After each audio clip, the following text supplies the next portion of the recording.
मी अखिल भारतीय सर्वोदय संघाचा गेल्या 46 वर्षी काम करत आहे। आमचे दुसरे सहकारी रमेश जयस्वाल महासचिव आहे, विजय चौरागर उपाध्यक्ष आहे, चित्रंजन डारवाल हे उपाध्यक्ष आहे आणि कला समाज युवा नेता जो अतुल रमेश आवतपाने डारवाल हे त्यांचे ज्या मुलाचं मर्डर झाला 2018 मध्ये त्यांचे वडील आहे आणि निलेश दळाय आहे, दुसरं अंकित गळवाल हे आहे। तसंच आहे। थोडक्यात माहिती अशी की अतुल रमेश आवडपाने डारवाल त्याचा 2018 मध्ये गांधी आपल्या सुभाष पुतळ्यापासून त्याला किंड्या पेलचा खून झाला होता। खून त्याला करण्यात आला होता। त्याचा जो मित्र होता त्याचं नाव आहे शिवा पिता रामाजी त्रिपाठी आणि त्याचे सहकारी त्यांनी त्याला उचलून नेलं होतं त्यांनी आणि त्याला सोडलं। त्या कारण असं तर हा जो अतुल आहे हा प्रॉपर्टीचं काम करत होता यांनी 30 लाख रुपये या शिवाला उधार दिले होते आणि ते पैसे त्याला मागण्यासाठी तो त्यांना म्हणत होता। तर यांनी ते पैसे जो शिवा होता त्यांनी 27 वेळ जिथे काय हारला असं त्याचे काही पैसे नव्हते आणि त्यांनी मग प्री प्लॅनिंग केलं आणि प्री प्लॅनिंग करून त्यांनी त्याला सुभाष पुतळा यांचं घर आहे, स्वतःचं घर आहे, तिथून त्याला काहीतरी निमित्त त्याला म्हटलं आपण आता लोधी खेड्याकडे नेलं त्याला आणि लोधी खेड्यामध्ये त्यांचा खून केला। रुडिया बोरगा त्यानंतर संसर्ग त्यानंतर जानकारी बघा ना आपण तुम्ही थोडक्यात सांगा ना, थोडक्यात सांगा, बोलून आले तुम्ही थोडक्यात।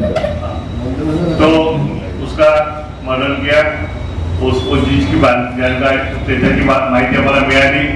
मग आम्ही सर्व लोक त्याचे वडील त्यानंतर आम्ही सर्व लोक पदाधिकारी लोक आम्ही तिथं गेलो, शिंदोळ्याला गेलो, त्यांच्यात मार्च काढला 12 तारखेला आणि मग एसपीला भेटलो आम्ही। एसपीला भेटल्यानंतर मग त्याची कारवाई झाली त्याची, मग त्यांना अरेस्ट केलं।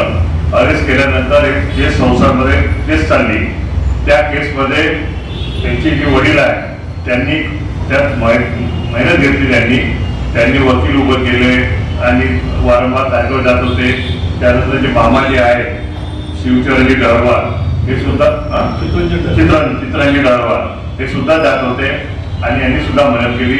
विजय चौरागड्या रमेश जयस्वाल मी कधी कधी जात होतो, कधी कधी सरळ बोलत चांगला आहे आणि बाकी पण जात होते आणि 12 तारखेला ऑर्डर झाला। हे ऑर्डर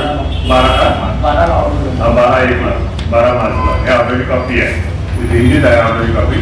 तर त्या अनुषंगाने त्यांना आजीवन कारावाची शिक्षा झाली।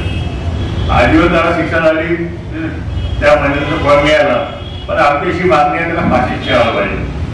त्याला कारण असं आहे फाशीची शिक्षा, त्याला कारण असं आहे त्यांनी नाबळ जीव घेतला त्यांच्या मुलाचा, त्याचा काय केला नाही। तो शिवाजी होता, तो गरीबच होता, त्याला त्यांनी आपल्या घरी आणलं, भाऊ त्याला आपल्या घरी ठेवलं, त्याला खान येते त्याला म्हणजे आपल्या सोबत मित्रावर ठेवलं, त्याला व्यवसाय करण्यासाठी 30 लाख रुपये दिले। आजच्या जगात तुझे 1 लाख रुपये देत नाही, 2 लाख देत नाही, त्याला 30 लाख रुपये दिले आणि पण त्याचे काय झालं, त्याला थोडेसे वाईट सेवा होते, गांजा पिणं, इकडे सट्टा जुआ त्याच्या तो पैसे आणला, त्याला पैसे आणल्यानंतर पैसे मागत हा कोणता याची पैसे पडून होते त्याला मग भीती वाटली का हा बाप आपल्याला एक धर्म त्यांनी प्लॅनिंग केलं, अशा प्रकारची परिस्थिती आहे। हा बाप बतातो शिवा त्रिपाठी और अन्य 3 लोग इनको सुभाष पुतला सुनील होटल चौक से कार्गो गाड़ी से लेके गए, वहां से वो ढोडिया बोरगांव गए और ढोडा बोरगांव उसकी हत्या कर दी। मेरा इतना कहना है कि जैसे आजीवन कारावास की सजा सुनाई है, उनको फांसी की सजा दी जाए, होनी चाहिए। अभी तो त्रिपाठी, आदित्य सराने, अरविंद उइके ऐसे 4 लोग मिलकर के अतुल आवलापानी को सुभाष पुतला चौक से एक टोयोटा कार में मालापुर लाकर लेके गए और ले जाने के बाद जामखावली के बाद डोडिया बोरगांव सीतापार के जंगल में इन लोगों ने उसकी हत्या कर दी, जिसकी जानकारी लोधीगढ़ा पुलिस स्टेशन पीआई के द्वारा हमें परिवार को मालूम पड़ा 9 जनवरी को, और उसके बाद हम परिवार के सभी लोग दोस्त भाई मित्रगण सब मिलकर के जिसको जैसा भी साधन मिला उसके हिसाब से हम लोग सब सौंसर गए, लोधीखेड़ा गए, और वहां जाने के बाद हमें पता चला कि अतुल डहरवाल आंवला पानी की हत्या हो चुकी है।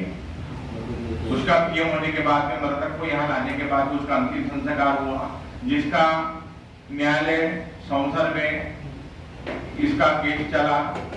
12 मार्च 2025 को माननीय न्यायालय ने ये चारों आरोपियों को आजीवन कारावास की सजा सुनाई।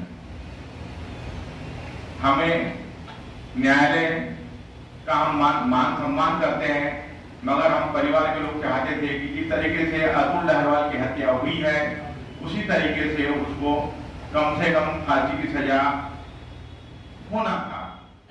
वैसे